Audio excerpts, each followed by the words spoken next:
देखो, जातिवार जनगणना का नुकसान तो कोई नहीं है, क्योंकि जिस ज़माने में हम रह रहे हैं उस ज़माने में क्या है कि हर एक चीज़ डाटा और आंकड़ा की बात है। कोई भी सरकार नीति बनाती है, पॉलिसी बनाती है, उसके लिए आंकड़े और डाटे चाहिए। अब जाति के आधार पे चाहे आरक्षण हो, चाहे वजीफ़े हों या समाज में कोई भी दूसरी स्कीमें हों, वो सारी स्कीमें चल रही हैं 1931 के जाति जनगणना के आधार पे।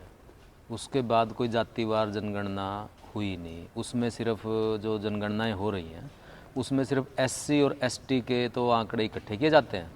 जब एसटी और एससी के आंकड़े इकट्ठे किए जाते हैं तो फिर सारे ही देश की जातियां वार क्या संख्या है, क्या उनके पास संसाधन है, क्या नौकरियां हैं, क्या ज़मीन जायदाद है, व्यापार में कितना हिस्सा है, इस सब के भी आंकड़े हों तो सरकारों को नीतियां बनाने में, सरकारों को अपने और सारी स्कीमें चलाने में एक बहुत बड़ी मदद मिलती है।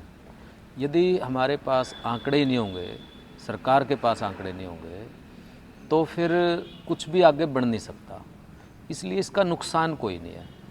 जहाँ तक बात है कि जातिवार जनगणना से जातिवाद बढ़ेगा, जातिवाद या जाति तो पहले ही है, उससे नहीं बढ़ेगा। जाति तो समाज में है ही।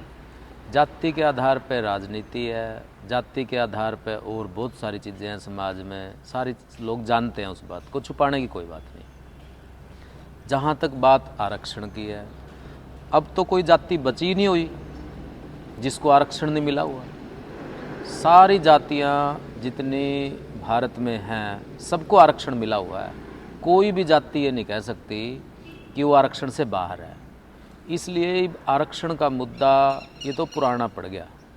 जब तक आरक्षण तो पता क्या चीज़ है, क्यों लागू हुआ था कि जिन जातियों को, जिन वर्गों को सैकड़ों शताब्दियों से, हजारों सालों से वंचित किया गया था शिक्षा से, ज्ञान से, संपत्ति से और सत्ता से, कि उनको कैसे आगे लेकर आएँ। अपना देश तरक्की तभी करेगा जब इस देश के सारे नागरिक और सारे वर्ग समान रूप से आगे बढ़ेंगे। ये सोच के आरक्षण किया गया था। अब आरक्षण ठीक से लागू नहीं हुआ। जहाँ तक ये सवाल आता है आरक्षण तो कि 10 साल के लिए किया था, बिल्कुल ठीक बात है, 10 साल के लिए किया था। और 10 साल तक यदि आरक्षण ठीक से लागू किया जाता या आज भी ठीक से लागू कर दिया जाएगा तो 10 साल बाद आरक्षण की ज़रूरत नहीं पड़ेगी। क्योंकि यदि ठीक से लागू किया जाएगा आरक्षण, सभी क्षेत्रों में आरक्षण लागू रहेगा। सब क्षेत्रों में जो पिछड़े लोग हैं, सामाजिक तौर पे, आर्थिक तौर पे या जातिगत तौर पे किसी भी रूप में पिछड़े हैं, यदि वो आगे बढ़ जाएंगे तो उनको आरक्षण की क्या ज़रूरत है। तो आरक्षण 10 साल की तो इसीलिए बात की थी कि 10 साल में हमारा देश इतनी तरक्की कर जाएगा और इन लोगों को भी प्रशासन में, शासन में, आर्थिक क्षेत्रों में, राजनीतिक क्षेत्रों में, सब जगह, धार्मिक क्षेत्रों में इतनी हिस्सेदारी मिल जाएगी कि उनको आरक्षण की ज़रूरत नहीं पड़ेगी। लेकिन वैसा तो हुआ नहीं, इसलिए आरक्षण हर बार बढ़ाए जा रहे हैं। और अभी तो आरक्षण की बात सिर्फ नौकरियों में है। बहुत सारे लोग आरक्षण को लेकर के इस तरह की बात भी करते हैं कि इससे मेरिट ख़राब हो जाएगी, फलां बात हो जाएगी, सारा प्रशासन का, देश का ढांचा ही बिगड़ जाएगा।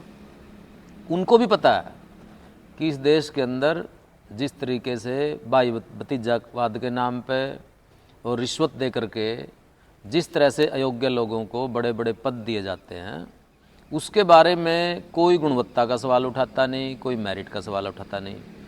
और यदि पिछले सालों में मेरिट की बात देखो तो ये बात एक ऐसी बात बन चुकी है जो सिर्फ एक बात कहने के लिए है, लेकिन जब मेरिट के आंकड़े देखे जाएंगे तो ये बात झूठी साबित हो जाएगी।